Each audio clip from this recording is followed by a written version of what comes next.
Hi guys, mechanic vlogger here. വാഹനവുമായി ബന്ധപ്പെട്ട് നിങ്ങൾക്ക് ഉപകാരപ്പെടുന്ന വെരി ഇമ്പോർട്ടൻ്റ് ആയ 5 കാര്യങ്ങളെക്കുറിച്ചാണ് ഇന്നത്തെ വീഡിയോയിലൂടെ നമ്മൾ ഡിസ്കസ് ചെയ്യാൻ പോകുന്നത്. നിങ്ങൾ ഓർത്തു വെക്കേണ്ട, നിങ്ങളല്ലെങ്കിൽ മറ്റൊരാൾക്ക് ആവശ്യം വന്നേക്കാവുന്ന ആദ്യത്തെ വിഷയത്തിൽ നിന്ന് തുടങ്ങാം. അപ്പോൾ ആദ്യമായാണ് നിങ്ങൾ ഈ ചാനലിൽ വീഡിയോസ് കാണുന്നതെങ്കിൽ തീർച്ചയായും സബ്സ്ക്രൈബ് ചെയ്യുക. തൊട്ടടുത്ത് കാണുന്ന ബെല്ലൈക്കൺ കൂടി എനേബിൾ ചെയ്യുക. എനേബിൾ ചെയ്യുമ്പോൾ ശ്രദ്ധിക്കുക ആൾ നോട്ടിഫിക്കേഷൻ സെലക്ട് ചെയ്യാൻ. കാർ ടെമ്പറേച്ചർ ഹൈ ആയാൽ എന്തെല്ലാമാണ് ശ്രദ്ധിക്കേണ്ടത് എന്നതിനെക്കുറിച്ചാണ് പറയാൻ ഉദ്ദേശിക്കുന്നത്.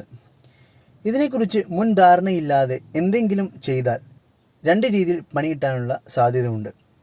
ഫസ്റ്റ് വൺ, ചൂടായി കിടക്കുന്ന കാറിൻ്റെ റേഡിയേറ്റർ ഒരു കാരണവശാലും തുറക്കാൻ പാടില്ല. Second one, engine normal temperature ആവാതെ വെള്ളം ഒഴിക്കാൻ പാടില്ല. വെള്ളം ഒഴിച്ചാൽ സിലിണ്ടർ ഹെഡ് ക്രാക്ക് ആവും.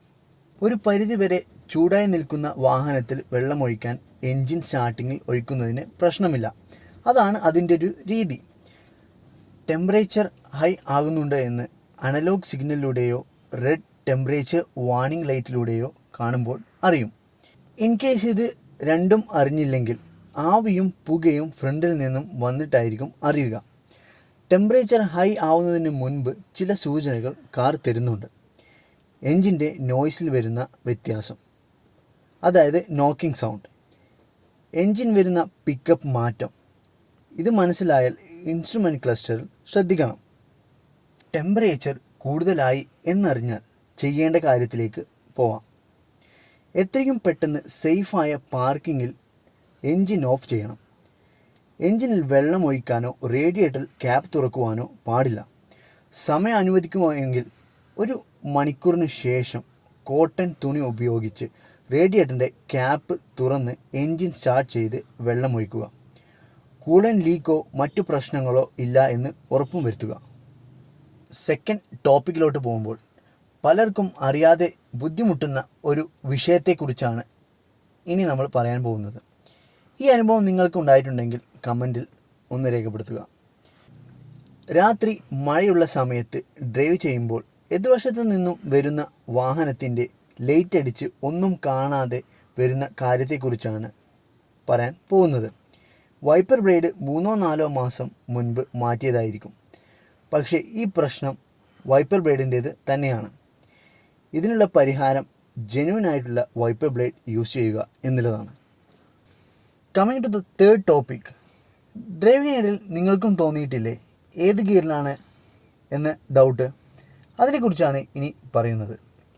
ഗിയർ പൊസിഷനും സ്പീഡും നോക്കി മനസ്സിലാക്കാം എന്ന് പറയുന്നത് ഞാൻ കേട്ടിട്ടുണ്ട്. എൻ്റെ ഒരു അഭിപ്രായത്തിൽ ഏത് ഗിയറിലാണ് എന്ന് ഡൗട്ട് തോന്നിയാൽ അത് ചിന്തിക്കാതെ ഏത് ഗിയറാണ് നമുക്ക് ആവശ്യമെങ്കിൽ ഒന്ന് ന്യൂട്രലിലോട്ടാക്കി ആവശ്യമുള്ള ഗിയർ സെലക്ട് ചെയ്യുക. ഫോർത്ത് ടോപ്പിക്, ഇനി ഡ്രൈവിങ്ങിൽ മാത്രമല്ല പാർക്കിങ്ങിലും ശ്രദ്ധിക്കേണ്ട കാര്യങ്ങളുണ്ട്. പാർക്ക് ചെയ്യുമ്പോൾ സ്റ്റിയറിംഗ് സ്റ്റഡിയാക്കി നിർത്തുമ്പോൾ വീലും സെൻറ്റർ ആവുന്നു. ഇങ്ങനെയല്ലെങ്കിൽ ടയർ ഒരു വശത്തേക്കാണ് ചെരിഞ്ഞു നിൽക്കുന്നതെങ്കിൽ ഡ്രൈവ് ഷാഫ്റ്റ്, അതായത് ആക്സിൽ അതുപോലെയായിരിക്കും നിൽക്കുന്നത്. ഇത് ആക്സിൽ റബ്ബർ ബൂട്ട് പതുക്കെ ഡാമേജ് ആവും. ഇതിലൂടെ റണ്ണിങ്ങിൽ വെള്ളവും പൊടിയും കയറി ആക്സിൽ കേടാവും. ഇങ്ങനെയാണ് ഫ്രണ്ട് ഡ്രൈവ് വരുന്ന കാറുകൾക്ക് കൂടുതലും ആക്സിൽ പ്രശ്നമാവുന്നത്. ആൻഡ് ദ ഫൈനൽ ടോപ്പിക്, പാർക്കിങ്ങിൽ അറിഞ്ഞിരിക്കേണ്ട മറ്റൊരു വിഷയമാണ് air intake door. Auto climate control system വരുന്ന കാറുകൾക്ക് air intake door button on ആവുമ്പോൾ ഡോർ ക്ലോസ് ആവുന്നു.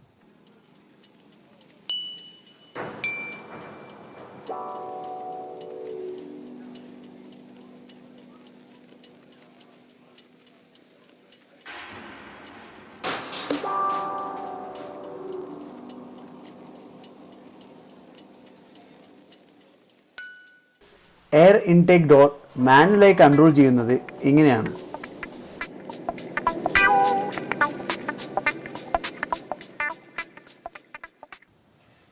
ഞാൻ പറഞ്ഞു വരുന്നത്, നിങ്ങൾ കാർ വെയിലത്താണ് പാർക്ക് ചെയ്യുന്നതെങ്കിൽ എയർ കാറിനകത്ത് കയറുന്ന മോഡിലാണ് വെക്കുന്നതെങ്കിൽ കാറിനുള്ളിലെ എയർ പ്രഷർ ഒരു പരിധിവരെ കുറയാൻ സഹായിക്കും. നമുക്കറിയാം, റബ്ബറിൻ്റെയും പ്ലാസ്റ്റിക്കിൻ്റെയും ആവി കൊണ്ടുള്ള പ്രശ്നങ്ങളെക്കുറിച്ച്. അതേസമയം എയർ ഇൻടേക്ക് ഡോറിൽ ഒളിഞ്ഞിരിക്കുന്ന ഒരു വലിയ പ്രശ്നം. നൈറ്റ് പാർക്കിങ്ങിൽ എയർ ഇൻടേക്ക് ഡോർ ഓപ്പണിലിട്ടാൽ കാറിനകത്ത് എലി കയറി വയർ കട്ട് ചെയ്ത അനുഭവം പലർക്കും ഉണ്ടായി കാണും. അതുകൊണ്ട് നൈറ്റ് പാർക്കിങ്ങിൽ AC ഓൺ ചെയ്യുമ്പോഴുള്ള രീതിയിലാണ് നൈറ്റ് പാർക്കിങ്ങിൽ വെക്കേണ്ടത്. അപ്പോൾ നമ്മൾ ടോപ്പിക്സ് എല്ലാം കംപ്ലീറ്റ് ആയിട്ടുണ്ട്. അപ്പോൾ ഈ വീഡിയോ നിങ്ങൾക്ക് ഇഷ്ടപ്പെട്ടെന്ന് വിചാരിക്കുന്നു. അതുപോലെ തന്നെ നിങ്ങൾക്ക് ഉപകാരപ്പെടുന്നൊരു വീഡിയോ ആണെന്ന് വിചാരിക്കുന്നു. And thank you for watching, and if you have liked the video, please press the like button, and if you don't want to miss the coming videos, please subscribe to my channel.